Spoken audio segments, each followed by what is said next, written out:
एक तस्वीर हम आपको आज तक पर दिखाएंगे। आपको कुछ तस्वीरें दिखाते हैं जिससे आप समझ सकें कि ये जितना दिख रहा है उससे ज्यादा कहीं खतरनाक था। मंडी की ही कई तस्वीरें जहां पर गाड़ियां चकनाचूर हो गई हैं, घरों के ऊपर पेड़ गिर गए हैं, रास्ते तबाह हो गए हैं। शिमला, उत्तरकाशी, कछार, असम, सुकमा, रायगढ़, कहीं गाड़ियां फंस गई हैं, कहीं पर डैम के गेट खोल दिए गए हैं, कई सड़कों पर पानी है। पेंड्रा, जूनागढ़ आप देखेंगे जंगल के जंगल में सिर्फ पानी और कीचड़ यही सब नजर आएगी। और कहीं पर तो एम्बुलेंस फंस गई है, लोगों तक मदद नहीं पहुंच पा रही है। तो बारिश ने नदी नालों को लबालब कर दिया है, तो कई गांवों के रास्ते कट गए हैं। गांव से बाहर जाना हो तो जान जोखिम में डालना पड़ेगा। धौलपुर से पश्चिमी बंगाल की 3 तस्वीरों में मझधार में फंसी जिंदगी आप समझ पाएंगे इन तस्वीरों के जरिए।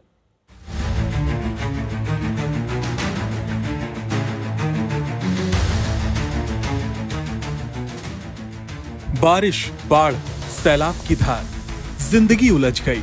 कई इलाकों में नदी नाले उफान पर आ गए और रोजमर्रा की जिंदगी मझधार में फंस गई। क्या राजस्थान और क्या महाराष्ट्र, बंगाल तक हाल ये है कि जान हथेली पर रखकर नदी पार करना पड़ रहा है। राजस्थान के धौलपुर का हाल देखिए। नुनहेरा गांव बारिश की मार से पूरे इलाके से कट गया। 2000 आबादी को गांव से बाहर निकालने के लिए जान से खेलना पड़ता है। बारिश में पार्वती नदी लबालब हो गई। नदी पर बने एनीकट के कारण आरी, मढ़ैया, भूरा का पूरा, बघेलों का पूरा, महंत का अड्डा, पंछी का पूरा में 15 से 20 फीट पानी भर गया।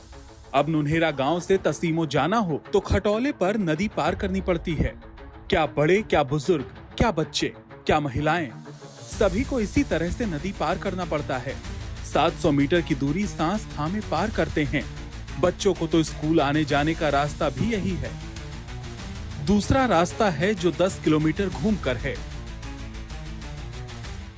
चारपाई पर बैठ के इस तार को पकड़ के स्कूल पढ़ने जाती हैं, इस पार से उस पार। तो आपको डर लगता है क्या? लगता है। फिर क्या करती हैं? हमें जाना पड़ता है मजबूरी में। मैं निकलते समय में डर लगता है बहुत। कभी कभी तो खटोला भी पलट जाता है। हादसे भी हुए क्या? हाँ, पहले एक लड़का खत्म हुआ था जहाँ में। ये खटोला पलट गया। हाँ। आप देखें, ये गांव की बच्चियां हैं और इस समय स्कूल की छुट्टी होने पर वापस अपने गांव आ रही हैं। खटिया है जिसको हम खटोला कह लें, और उसके नीचे ट्यूब है, और इस तार के सहारे से नदी को ये पढ़ने वाली बच्चियां पार कर रहे हैं और अपने गांव आ रहे हैं स्कूल में पढ़ करके। पानी से घिरे गांव में 430 परिवार रहते हैं और सभी ने अपने ट्यूब खटोले बना रखे हैं। इसे गाड़ियों की तरह लॉक कर रखते हैं।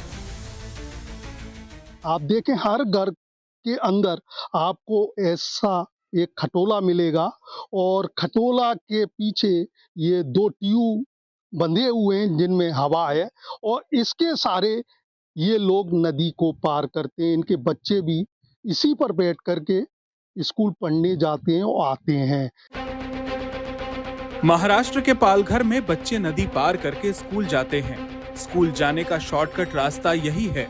पालघर के नकड़पाड़ा इलाके में 5 किलोमीटर का चक्कर से बचने के लिए रोज नदी की धार को हराते हैं। धार तेज हो तो बच्चे एक साथ हाथ पकड़कर चलते हैं। नाही एवढे लांबून पोरा जायची आणि त्यांची सांगडच जाते, हाताला धरून जातात। एकात पोर लोटला जा की पोरा खाली जातील। नाही इकडनं गवतातून या लागत, तिथं पण जरा आडवा पूल नाही त्यांना, जंगल आहे ते जंगलातून या लागत। ममता बनर्जी के पश्चिम बंगाल में भी छात्र जान जोखिम में डालकर स्कूल जाते हैं। बारिश से द्वारकेश्वर नदी उफान पर है। छात्रों को रोज ही नदी पार करनी होती है। नदी पर कोई पुल नहीं है। नदी के दूसरी तरफ केंजाकुरा मोलबाना हाई स्कूल है। कई बार तो नदी में पानी बढ़ने पर स्कूल में छुट्टी हो जाती है। हर बारिश में यही हाल होता है, लेकिन फिक्र किसी को नहीं है। सरकार है या विपक्ष, उन्हें लगता ही नहीं कि इतने कम वोट बैंक से उन्हें कोई फर्क पड़ेगा। धौलपुर से उमेश मिश्रा के साथ आज तक ब्यूरो।